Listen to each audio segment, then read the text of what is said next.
Movie के शुरुआत में हमें मलेशिया के एयरपोर्ट पे उतरते हुए हमारे हीरो को दिखाया जाता है। हीरो को जेल का एक आदमी कॉल करता है और बताता है कि तू जेल से क्यों भाग के आया। तो उस जेल के कैदी को हीरो कॉल पे बताते हैं कि देख, मैं अब पहले जैसा नहीं रहा, अब मैं बदल गया हूँ, अब मैं सबकी तरह नॉर्मल जिंदगी जीने वाला हूँ। फिर जेल का कैदी हीरो से कॉल पे बोलता है कि तुझसे नहीं होगा, तुझे कोई भी मदद मांगेगा और तू उनकी मदद करने के लिए कोई ना कोई क्राइम कर जेल चले जाएगा। फिर हीरो उसे कहता है कि ऐसा कुछ नहीं होगा, मैं देख लूंगा। फिर उसका कॉल कट कर देता है। तभी हीरो को एयरपोर्ट पर रिसीव करने के लिए योगी बाबू आते हैं। फिर योगी बाबू सीधा हीरो के पास जाते हैं और उसे बोलते हैं कि तू ही बोल्ट कैनन है क्या। फिर हीरो बोलता है कि सर, आपने मुझे कैसे पहचाना। असल में हीरो और योगी बाबू एक दूसरे को नहीं पहचानते और यहाँ पर योगी बाबू गेस करते हैं, कहते हैं कि मैंने तेरा गेटअप देखकर तुझे पहचाना, मैं तेरे कपड़े देखकर जानता हूँ तू हमारे देश का ही है। फिर योगी बाबू बोल्ट कैनन से कहते हैं कि इस शहर में तेरे रहने का, खाने का, सबका खर्चा मैं देख लूंगा। फिर उसे चल कहकर बोल्ट कैनन को योगी बाबू ले जाते हैं। फिर योगी बाबू बोल्ट कैनन से पूछते हैं, बोल्ट कैनन ये कैसा नाम है। तब हीरो उसे बताता है कि जब वो 12 साल का था तो उसके शहर में बहुत सारा गलत काम हो रहा था। ये सब देखकर उसने बोल्ड तरीके से सवाल उठाया, इसलिए उसका नाम बोल्ट कैनन रख दिया। फिर योगी बाबू ये सुनकर कहता है कि ये क्या बात हुई, ये कैसी कहानी है। फिर बोल्ट कैनन दूसरी स्टोरी बताता है कि नहीं सर, ये बात नहीं है। जब सब गलत काम हो रहा था तब मैं वहां पर सबके गाड़ियों के बोल्ट खोलकर उन्हें बेच देता था, तब से मेरा नाम बोल्ट कैनन लोगों ने रख दिया। फिर योगी बाबू को ये कहानी भी पसंद नहीं आती, कहते हैं कि ये कितनी घटिया कहानी है। फिर योगी बाबू हीरो को अपने घर ले जाते हैं और कहते हैं कि तू यहाँ रहेगा। अगले दिन योगी बाबू अपनी फ्रेंड, जिससे वो एक तरफा प्यार करते हैं, उस लड़की को बोल्ट कैनन से मिलाते हैं। उस लड़की का नाम कल्पना है। कल्पना मलेशिया में एक रेस्टोरेंट चलाती है। उस रेस्टोरेंट में हीरो को योगी बाबू कुकिंग का काम दिलवा देते हैं। हीरो जब वहाँ काम पर जाता है तब उसे पता चलता है कि कल्पना एक पैसों की प्रॉब्लम में फंस गई है। कल्पना ने मलेशिया के सबसे बड़े माफिया, जिसका नाम धर्मा है, कल्पना ने धर्मा के पास लाखों का कर्जा लिया है और वो उसे चुका नहीं पा रही थी। ये बात बोल्ट कैनन को कल्पना के जरिए पता चलती है। फिर कल्पना बोल्ट कैनन से पूछती है कि ये तुम्हारा नाम बोल्ट कैनन थोड़ा अजीब सा है। बोल्ट कैनन जवाब देता है कि मैं जहाँ भी जाता हूँ वहां पर मैं बोल्ड एंट्री करता हूँ और वहां की प्रॉब्लम्स सॉल्व कर देता हूँ, इसलिए मेरा नाम बोल्ट कैनन पड़ा। योगी बाबू सोचता है कि ये थोड़ा अजीब सा आदमी है, मुझे एक कहानी बताने लगा और कल्पना को दूसरी कहानी बताने लगा। कल्पना बोल्ट कैनन से कहती है कि तुम्हें इस रेस्टोरेंट में नौकरी मिल गई है, कल से यहाँ पर काम शुरू करना। फिर अगले सीन में हमें एक राजा नाम के पुलिस ऑफिसर को दिखाया जाता है, जो कि इस मूवी के विलेन है। राजा के एरिया में एक लड़का एक लड़की को प्यार करता है और उसके फोटोज और वीडियोस लेकर उस लड़की को ब्लैकमेल करता है। वो लड़की राजा के पास जाकर उसकी कंप्लेंट फाइल करती है। राजा उस लड़के को वार्निंग देता है और उस लड़की के वीडियोस और फोटोज उस लड़के से ले लेता है, लेकिन राजा उसको डिलीट नहीं करता।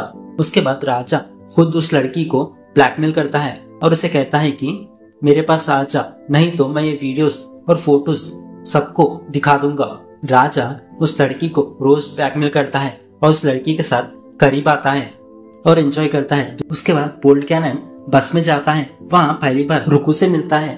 उसी बस में एक आदमी का पर्स चोरी हो जाता है। रुकू उस आदमी को बुलाती है, कहती है कि मुझे उस ब्लू शर्ट वाले आदमी पर शक है। रुकू बोल्ट कैनन को घूर कर देखती है, जो कि ब्लू शर्ट वाला आदमी है। पर्स चोरी होने वाला आदमी बोल्ट कैनन के पास जाता है और उसके पास चेक करता है, लेकिन उसके पास पर्स नहीं मिलता। वो पर्स किसी और के पास मिलता है। फिर बोल्ट कैनन रुकू को पकड़ता है और उसे पूछता है, इतने लोगों में आपने मुझे ही क्यों पॉइंट किया। तो रुकू उसे कहती है कि मैंने तुम्हें पहले ही चोरी करते हुए देखा था। यहाँ पर कहानी फ्लैशबैक में चली जाती है। बस में चढ़ने से पहले बोल्ट कैनन सड़क पर चल रहा होता था, जब एक बूढ़ी औरत उसे भीख मांगते हुए पैसे मांगती है, लेकिन बोल्ट कैनन के पास पैसे नहीं होते।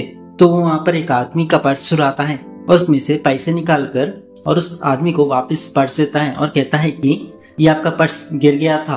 फिर वो आदमी बोल्ट कैनन को कुछ पैसे देता है। फिर बोल्ट कैनन वो पैसे उस भिखारी औरत को दे देता है रुकू ने यह सब देखा था और उसने बोल्ट कैनन को चोर समझा। उसके बाद बोल्ट कैनन रुकू को फॉलो करता है। रुकू उसे पूछती है, मुझे क्यों फॉलो कर रहे हो? फिर रात के समय बोल्ट कैनन और रुकू दोनों एक साथ बस में जा रहे होते हैं। तो रुकू उससे पूछती है, मुझे क्यों फॉलो कर रहे हो? तब बोल्ट कैनन जवाब देता है कि मैं आपको फॉलो नहीं कर रहा हूँ, मेरा घर यही है। रुकू अपने घर चले जाती है। यहाँ पर हमें ट्विस्ट मालूम होता है कि रुकू का बाप कोई और नहीं बल्कि वही पुलिस ऑफिसर राजा है, लेकिन ये रुकू के स्टेप फादर है।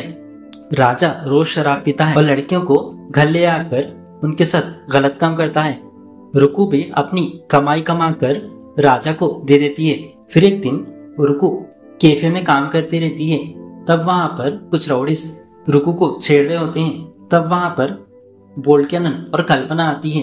फिर वो राउडीज कल्पना को छेड़ने लगते हैं। तो बोल्ट कैनन गुस्से में आकर उन सबको मारता है। इस तरह दोनों के बीच दोस्ती शुरू होती है।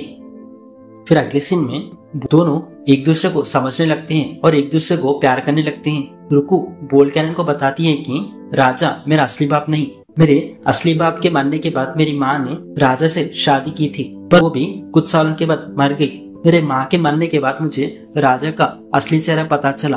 वो रोज लड़कियों को घर लाता है और उनके साथ गलत काम करता है। रुकू कहती है कि मैंने राजा से घर खाली करने के लिए कहा, पर उसने कहा कि इस घर में मेरा भी हिस्सा है। तो मैंने कहा मैं ही घर छोड़ दूंगी, पर मुझे मेरा हिस्सा दे दो। पर राजा हिस्सा देने से मना करता है और रुकू को तंग करने लगता है।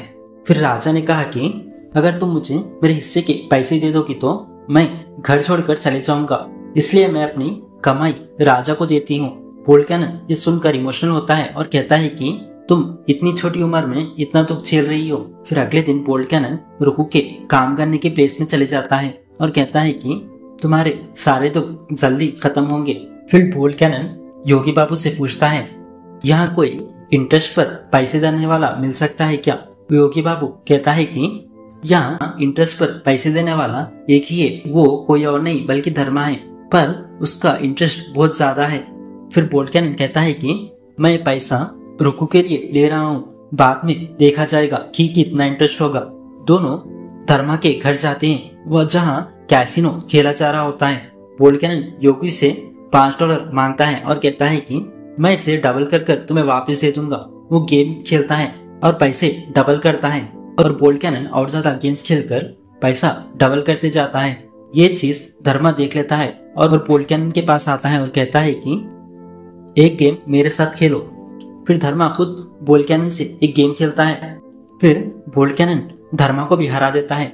धर्मा एक बड़ा अमाउंट बेट करता है और बोल्ट कैनन भी अपने सारा पैसा लगा देता है, लेकिन बोल्ट कैनन के पास इतना पैसा नहीं होता। तो धर्मा उसे कहता है कि मेरे पास पैसा ले लो, बाद में चुका देना। फिर बोल्ट कैनन सारा पैसा लगा देता है। फिर धर्मा गेम खेलता है और वहां पर चीटिंग कर धर्मा जीत जाता है। बोल्ट कैनन उसे कहता है कि तुम चीटिंग कर रहे हो। धर्मा अपने आदमियों को बुलाता है और बोल्ट कैनन को वार्निंग देता है, तुम हार गए हो, एक हफ्ते में मुझे मेरा पैसा वापस कर दो, नहीं तो मैं तुम्हें मार दूंगा। बोल्ट कैनन अग्रीमेंट पर साइन कर चले जाता है।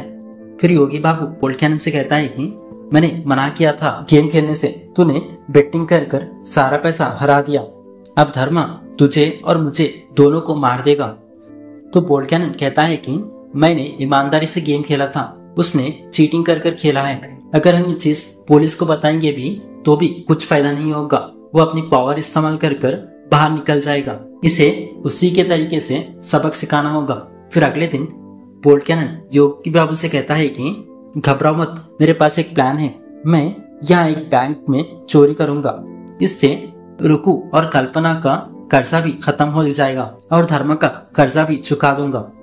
बाकी बचे हुए पैसे हम ले लेंगे और उस पैसों के साथ हम एक अच्छी जिंदगी जिएंगे। फिर बोल्ट कैनन योगी बाबू से कहता है कि तुम बस धर्मा के घर के बाहर बाइक पर वेट करना। बोल्ट कैनन चोरी की तैयारी करता है। योगी बाबू धर्मा के घर के बाहर वेट करता है। बोल्ट कैनन मास्क पहनकर बैंक के वैन में से पैसा चोरी करता है, पर एक पुलिस ऑफिसर उसे रोकता है और मास्क हटाने की कोशिश करता है। बोल्ट कैनन उसके पैर पर गोली चला देता है और पैसे लेकर भाग जाता है। यहाँ एक ट्विस्ट सामने आता है कि वो पुलिस ऑफिसर जिसके पैर पर गोली लगी थी वो कोई और नहीं बल्कि रुकू के स्टेप फादर राजा थे। अगले दिन वोल्केनन चोरी के सारा पैसा घर ले आता है।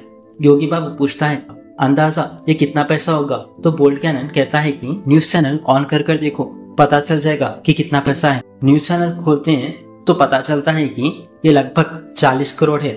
एक पुलिस ऑफिसर कहता है कि हमने इस नोट्स के सीरियल नंबर्स ब्लॉक कर दिए हैं, जहां भी ये नंबर्स मिले जाएंगे वो चोर पकड़े जाएगा। योगी बाबू सोचता है कि मैंने बेकार में इतना सारा पैसा चोरी किया, अब पुलिस से बचने का प्लान बनाना होगा। उसी वक्त न्यूज में कहा जाता है कि एक लॉटरी टिकट को 40 करोड़ मिले हैं। वोल्केनन अपना लॉटरी टिकट चेक करता है और देखता है ये लॉटरी टिकट उसने मलेशिया में आते वक्त खरीदा था। और वो लॉटरी टिकट चेक करता है और देखता है, तब उसे पता चलता है कि उसने 40 करोड़ की लॉटरी जीती है। वोल्केनन और योगी बाबू दोनों खुशी से झूम उठते हैं। दूसरी तरफ मलेशिया की पुलिस बैंक चोरी के बारे में जांच कर रही होती है और मलेशिया पुलिस धर्मा को अरेस्ट करती है। यहाँ एक ट्विस्ट सामने आता है कि जब धर्मा वोल्केनन को वार्निंग देता था, तब वोल्केनन ने धर्मा के घर से गन चुराया था और उसी गन से उसने उस पुलिस ऑफिसर राजा को शूट किया था। जब वोल्केनन ने शूट किया था तब उसने ग्लव्स पहने थे। अब उस गन पर धर्मा के फिंगरप्रिंट्स पाए जाते हैं। पुलिस समझती है कि धर्मा ने ये चोरी की है और राजा को उसी ने गोली मारी है। फिर अगले सीन में वोल्केनन रुकू से कहता है कि आज तुम्हारे सारे दुख खत्म हो जाएंगे। अपने स्टेपफादर राजा को रेस्टोरेंट बुलाओ, मैं तुम्हें पैसा वहां पर दूंगा और तुम उसे पैसे दे देना। वोल्केनन और रुकू दोनों रेस्टोरेंट में मिलती हैं। रुकू वोल्केनन से पूछती है, इतना सारा पैसा तुम्हें कहाँ से मिला? वोल्केनन कहता है कि पहले राजा से डील करते हैं, फिर आगे बात करेंगे। रुकू राजा को रेस्टोरेंट बुलाती है और वोल्केनन से मिलवाती है।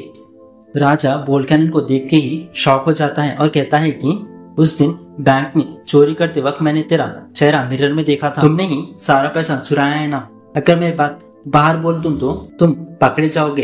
अगर तुम ये चाहते हो कि मैं बात बाहर ना बोलूं तो मुझे सारा चोरी किया हुआ पैसा मुझे दे दो। वोल्केनन राजा की बात सुनकर शॉक हो जाता है और वोल्केनन इमोशनल होकर कहता है कि तुम्हें सब मिलेगा और वहां से चले जाता है।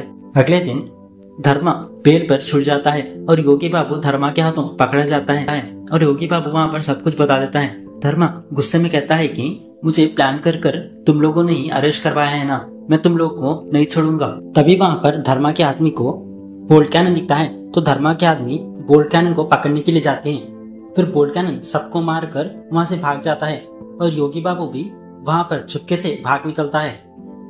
कल्पना और योगी बाबू रुकू को बताते हैं कि वोल्केनन ने ये रुकू के खुशी के लिए चोरी की थी ताकि वो अपने बाप से दूर होकर खुशी की जिंदगी बिता सके।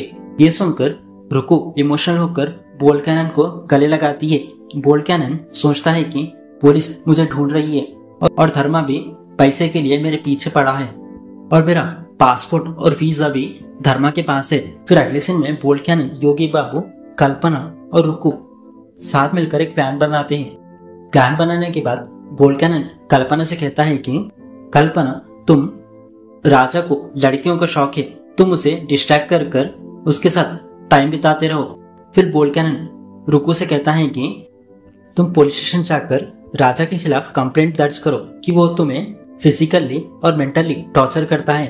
फिर वोल्केनन योगी बाबू से कहता है कि तुम धर्मा के पास जाओ और ये कहो कि वोल्केनन राजा के घर पर है और किसी तरह राजा के घर ले आओ। अब वोल्केनन कहता है कि जब राजा और धर्मा घर आएंगे तो मैं दोनों को बैंक रॉबरी केस में फंसा दूंगा। जैसा प्लान किया था वैसे कल्पना राजा को डिस्ट्रैक्ट करती है और उसके पार्टी में चली जाती है और रुकू भी पुलिस स्टेशन जाती है और वहां पर कंप्लेंट फाइल करती है। योगी बाबू धर्मा से कहता है कि वोल्केनन राजा के घर में है। फिर धर्मा वोल्केनन को मारने के लिए आता है और दोनों के बीच लड़ाई होती है। वोल्केनन धर्मा के पूरे आदमियों को मार देता है और वोल्केनन लास्ट में धर्मा को गोली मार देता है। दूसरी तरफ राजा कल्पना को अपने घर ले आता है पर कल्पना वहां से कार से ही भाग जाती है। राजा घर आता है और देखता है कि वहां पर धर्मा मर चुका है और वहां पर उसकी बॉडी पड़ी हुई है और राजा ये भी देखता है कि वहां पर 40 करोड़ पड़े हुए हैं और वो भी बैंक के चोरी हुए सीरियल नंबर वाले पैसे। वो सोचता है कि ये पैसे कहां से आए। तभी वहां पर वोल्केनन आता है और राजा को मारकर बेहोश कर देता है। रुकू पुलिस वालों को लेकर राजा के घर पहुंचती है। तब वहां पर बोल्ट कैनन एक ऑडियो टेप पर गन की साउंड चलाता है, जिससे पुलिस को लगता है कि राजा ने ही धर्म को मारा है। जब पुलिस राजा के घर पहुंचती है तब राजा गन पकड़कर खड़ा हुआ होता है। पुलिस को लगता है कि इसने धर्म को मारा है और पुलिस उसे गोली मार देती है। फिर अगले दिन मलेशिया पुलिस टीवी पे बताती है कि राजा और धर्मा ने बैंक से सारा पैसा चोरी किया। जब पुलिस ने राजा को पकड़ने की कोशिश की तो उसने पुलिस पर फायर किया, इसलिए हमें उसका इनकाउंटर करना पड़ा। इस तरह पुलिस केस क्लोज कर देती है। सब प्रॉब्लम सॉल्व करने के बाद बोल्ट कैनन, रुकू, योगी बाबू और कल्पना शिप में ट्रैवल कर रहे होते हैं। योगी बाबू अपने दोस्त को कॉल करते हैं और बात कर रहे होते हैं। फिर योगी बाबू अपने दोस्त से कहते हैं कि तुमने जो बोल्ट कैनन भेजा था उसने तो मलेशिया में आग लगा दी, उसके वजह से मैं करोड़पति बन चुका हूँ। फिर योगी बाबू अपने दोस्त को शुक्रिया अदा करते हैं। तब उसका दोस्त उसे बोलता है कि मैंने कोई बोल्ट कैनन नहीं भेजा, वो तो मेरे सामने ही है। ये सुनकर योगी बाबू शॉक हो जाता है। योगी बाबू बोल्ट कैनन से पूछता है, तू बोल्ट कैनन नहीं है, फिर तू है कौन? यहाँ पर हीरो अपनी असली आइडेंटिटी नहीं बताता कि वो कौन है और एक स्माइल देकर यहाँ पर मूवी एंड हो जाती है।